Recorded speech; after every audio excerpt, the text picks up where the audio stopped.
everybody, what's up? It's your girl Bondy Blue and I am back for another Love and Hip Hop New York review. I know I'm late, you guys. I'm so sorry, but I was having technical difficulties and I had to get my cable fixed, okay? And then my internet stopped working when I first started trying to record these videos, so then that got pushed back because I had to figure out what the hell was going on with the internet. So now I'm ready, okay? I have my new sofa, my new sectional, okay? I'm comfy and I'm ready. All right, let's go ahead and get into Love and Hip Hop New York. So Papoose meets with Fresha at the jewelry store because he's gonna buy Jen a new engagement ring. Oh yes, a new engagement ring, because she threw the other one out into the wilderness somewhere because he had proposed to her some years back. I think he said like 10 years ago he proposed to her, and then she found some messages in his phone that showed that he was cheating on her, so she threw the ring somewhere. So now he's spending some more money on a new ring. And I was just like, see, stupid tax, okay? What would Judge Lynn told us say? Stupid tax. That is really stupid to be throwing diamond rings out yonder and never finding them again. Like, that is ridiculous. Like, especially if he bought you a nice ring. Like, I wouldn't buy her another one. Like, I just kind of feel like, no. Like, you could have sold it, you could have pawned it, you could have gave it back to me to sell. But throwing it out like trash, that I feel like, I don't know if I would be running to go buy her, you know, no nice ring. But either way, Fresha feels like this is the him that she's always wanted. And I'm like, huh?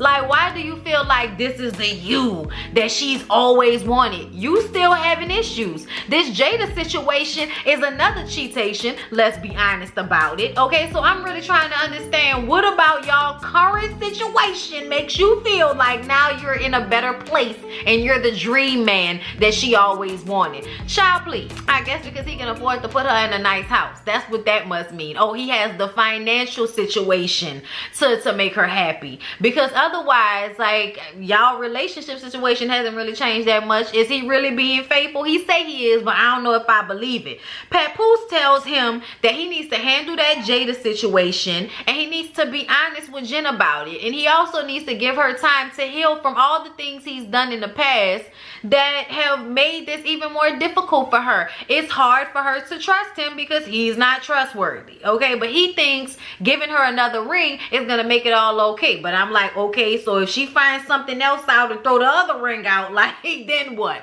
Okay, because you still ain't gave Jada her money. All right, so I just feel like this is a waste of money. This is a waste of time. Okay, and like Pap tells him, you can't buy loyalty because that's what she's giving you, and you for some reason are incapable of giving her that same thing in return. Yanzi and Remy meet up and they talk to Olivia, and even though, like, y'all, Olivia is still so pretty, but just with such a stank ass demeanor. Is it just me? Her demeanor is stank. But we're still talking about Rich owing her $100,000 and how he stole from his sis, and that was her brother and she trusted him. And then Remy's like, you know, back when I was dealing with my manager and I just talked to him the other day because he wants me to do like this whole pun tribute at Radio City Music Hall, and I'm gonna do, it's gonna be really amazing and everything. But like back in the day, we definitely had our issues and I didn't trust him, and really what it was is I didn't understand the business. You know what I mean? So maybe, you know, Olivia don't understand the business. I think that was what Remy was trying to say, and I think that's what Yandy thinks. I think Yandy thinks that Olivia is misunderstanding the situation, okay? Remy says you gotta get the split sheets right, because if you don't get the split sheets right and things aren't put on there correctly, then you're gonna have somebody really upset because they're not gonna get paid. So yeah, okay, something happened with the split sheets, okay? I don't know, you know, what Olivia wants money from, but from Rich's standpoint, if she didn't write it, then she doesn't get writer or distribution credit for the song. You only get money off the song when you perform it if you didn't write it. Like, I think that's how those things go. I don't think you get money off of a song that you sang but didn't actually own the song. Like, that's how that goes. If you don't own masters, then you don't make backhand money off of a song. That's why they always tell you own your masters, and if you can, write your own music so that you can get your writer's money forever. Whenever they play that song song, the writers, the producers, those people get money from the song. I don't know about artists if they don't own the song, but you know, I don't know the music business like that, y'all. But from what I can understand, I think everybody thinks that Olivia is having a misunderstanding. Yandy feels like Rich thinks he's right, Olivia thinks she's right. She doesn't think Rich would intentionally steal anything from Olivia. Olivia is getting pissed off with Yandy because she doesn't know why she can't understand that he stole from her. I said, because you haven't taken him to court yet. That's why. So there's still some, maybe she doesn't understand the business going on because you have not sued Richie D for anything. So Rich, Pat, and Joe all meet up, all right? And they discuss, first of all, we got to discuss the fact that there's a picture floating around of Sin and Joseph from going to the baby shower. And I'm just kind of like, why do we keep talking about this damn picture like it's a big deal? Y'all are adults. Who the hell cares if baby mother and baby father took a picture together at the baby shower? Like, I don't understand why everybody's so invested in their immature, annoying ass relationship. Like, everybody's so excited if Joseph and Sin get back together. Why? For what? Okay? That relationship was only cute when it wasn't on a reality show. As soon as it got on a reality show, we realized how annoying, toxic, and really ridiculous it is. Joe thinks he's smarter, older, and better, and Sin is still in a mindset of a young ass girl. Like, she may be getting a tad bit older as far as her mindset, but yeah, not really, and we'll get to that in a moment. But either way, they're discussing this picture, and Joe is like, I hit send on the picture, so I know that I posted it. And it's like, like, shut up, Joe. But all in all, there is a possibility that they can get back together. But he doesn't know exactly what the situation is right now. But they're in a good place. Joe brings up Richie D's stealing accusations, okay? And Rich instantly gets heated, okay? Rich is upset, all right? He says as publishers, they should understand that you don't get paid if you don't write on the record. And Pat understands where Olivia is coming from because Rich is still doing kind of sort of okay for himself. He looks moisturized. He doesn't look like he's missing out on any money. Okay, he don't look like he's hungry. He looks like he's able to afford good health insurance and get all of his medication for his diabetical. Okay, so he's doing fine. Olivia, on the other hand, may be working on something, but bitch, we ain't seen you in a month of December. Joe thinks that it's about the relationship that they had. I mean, she says brother, brother, brother, brother, brother. So obviously their relationship is the real issue here. It's not a song from 10 years ago. I'm like, you know, y'all keep saying that, oh, it's a song from 10 years ago. No, it's my money. Okay, at the end of the day, it's my money. That's what it is. It's not a song from 10 years ago, Joe. It's my money. Okay? From Olivia's standpoint. I personally don't really like Olivia. Don't know if I believe that he actually stole anything from her. Think it might be a misunderstanding. But ultimately, it's not a song. It's money. Understand that. Okay? There's not an expiration date on when you can give me the money that you stole from me. There's never an expiration on that. We always want more money. Especially money somebody owes us. Rich says Olivia owes him money. Okay, and I said, yeah, he's been saying that the whole time, that she owes him money, which is probably why she isn't getting the money that she thinks she's entitled to, because you owed him money for the things he was doing for you for free. And since your career wasn't going anywhere because you didn't want to sign to a bigger label, he went ahead and took what he could get from the song. He recouped his losses from the song. Okay, and at the end of the day, you can't really be mad at that, Olivia, because a lot of y'all artists expect managers to be going around managing y'all without contracts and without really making any money off of you. It's like this is a business at the end of the day. So yeah, I still don't know whether I'm on Olivia or Rich's side in this whole situation. All I know is Olivia looks beautiful, her attitude is still stank, and Richie D looks like he's on really good medication. Good for him. So then Olivia goes to meet with Cisco, all right? And once again, Cisco is her brother. I'm like, girl, how many of these is your brothers? Like, stop with that. Okay, you one of them females.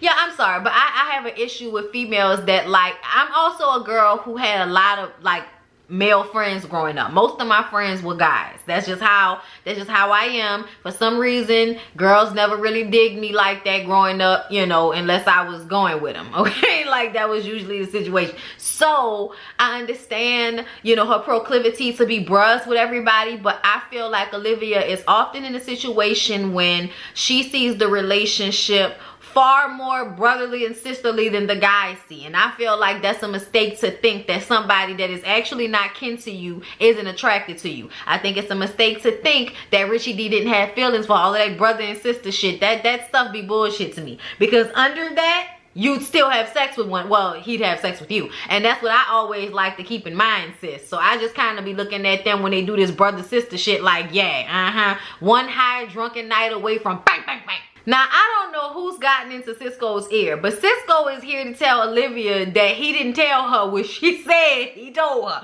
okay? She gets so upset with him because he's like, I never told you that Rich stole money. I never said that, okay? And she's like, what are you talking about? You sound crazy right now, because as soon as you said that to me, I had my lawyers look into the split sheets, and that's when I found out that I hadn't gotten the money that I was supposed to get. What are you talking about? Your whole conversation with me is why I decided to do what I did. So how you gonna sit up here and tell me that we didn't have a conversation in which you told me he stole from me? Okay, and look, I don't know what you remember. All I know is I didn't say that. Okay, that's all he kept saying. Yeah, I was sitting up there dying laughing because Cisco was wrong as hell. He was lying, and I don't know what it is. Just like Olivia said, you know, I don't know what it is about you and Rich's relationship. Y'all got a strange relationship, bruh, because you sitting up here lying now for him when you done already told me what the truth is. Like, she's going off, and the truth of the matter is she's not wrong. She's not wrong at all. He definitely told her that because he was trying to get back at Rich for sleeping with Daryl Strawberry's daughter.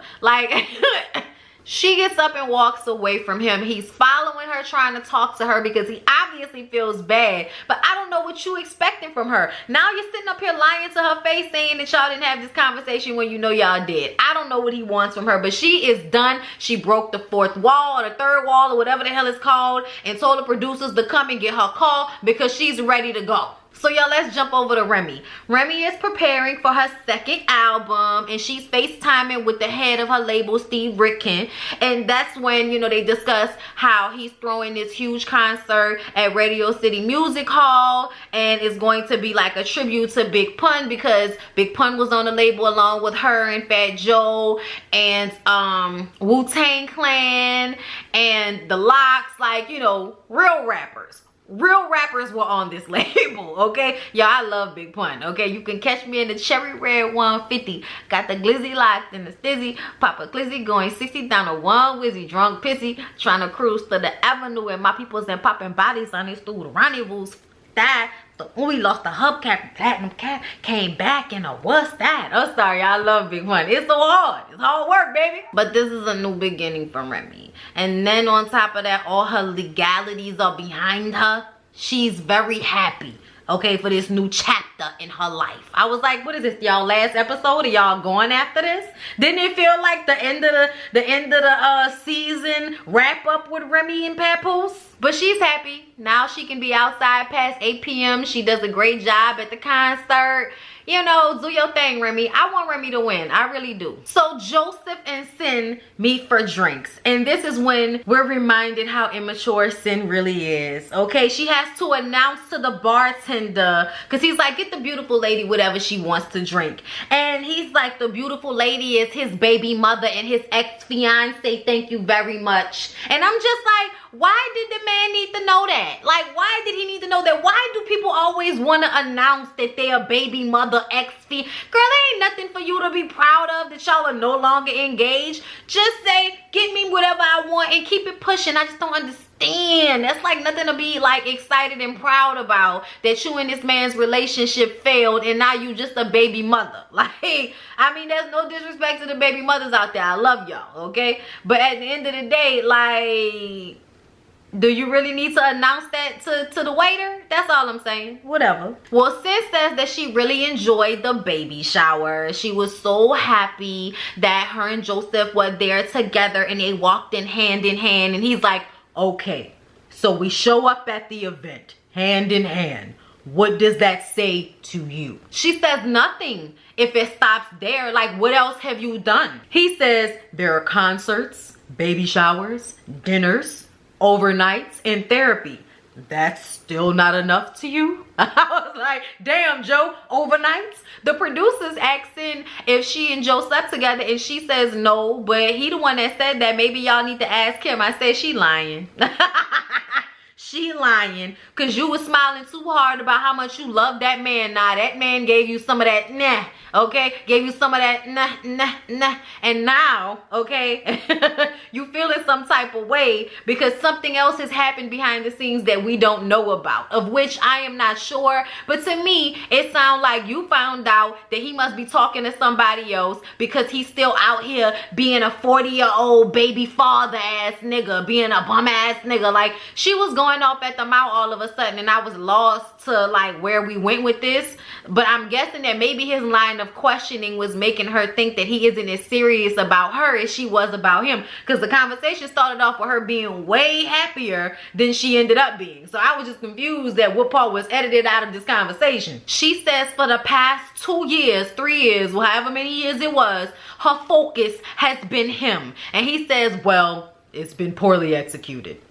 I said that was a slap in the face. Oh, it's been about me, bitch? Well, guess what? I can't tell. That's what he basically told her. She brings up the cheating again. She doesn't think he's doing anything to get his family back, and she's not waiting around for him. In the confessional, she gets emotional about how sad it is when people let each other go, you know? And I'm just kind of like, girl, you the one that packed your bags and walked out of that house. So don't sit up here and cry about when people let each other go. You left, so you need to be okay with y'all not being together. And from what I understand, I thought she and Matt Barnes were dating. That's what I heard. I mean, that's probably why Matt Barnes is having all of these issues with his baby mother right now, because it's been reported that he out here, you know, a day after they broke up, okay, messing around with Sis Santana. That's the word on the curb. I don't know if it's true. Allegedly, okay, that's what I heard. That's what they said.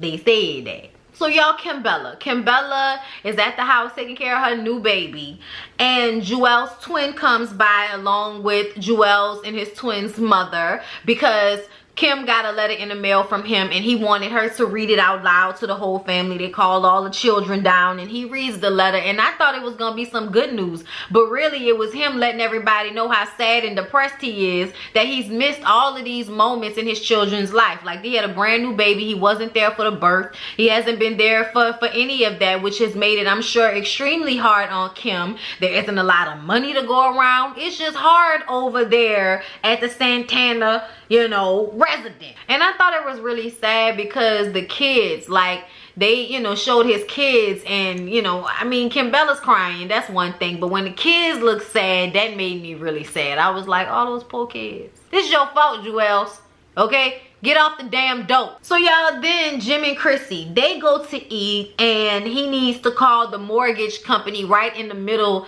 of them sitting down at the table, and she was like, put away your phone, you know, we're having a date and you on your phone. And he's like, well, you want me to call the mortgage company, don't you? That's important, ain't it? And she's like, now you want to call them? I was like, exactly. Don't try to bring it up, you know, as a reason why it's okay for you to bring out your phone. You should have did that shit earlier. Chrissy asked him when is he going to cut the track for Joel's record, because she talked to Kimbella and Kimbella's wondering about it, and he says it's on his radar and he's definitely gonna get it done. It's as good as done. I mean, it's done yesterday. I say, well, it's not done, so let's not say that it was done yesterday, because it wasn't, okay?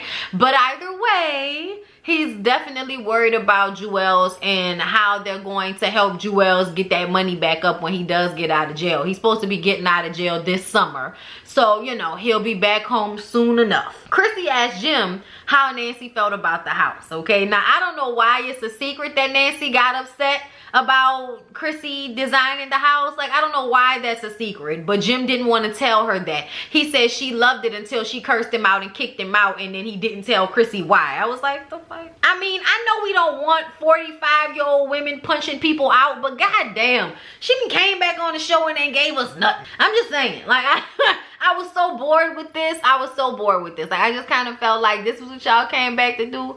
This it? You know, like, is it just me? Let me know. So then we see Jim get in the studio, y'all. And Jim is one of like the old school rappers where they don't write anything down.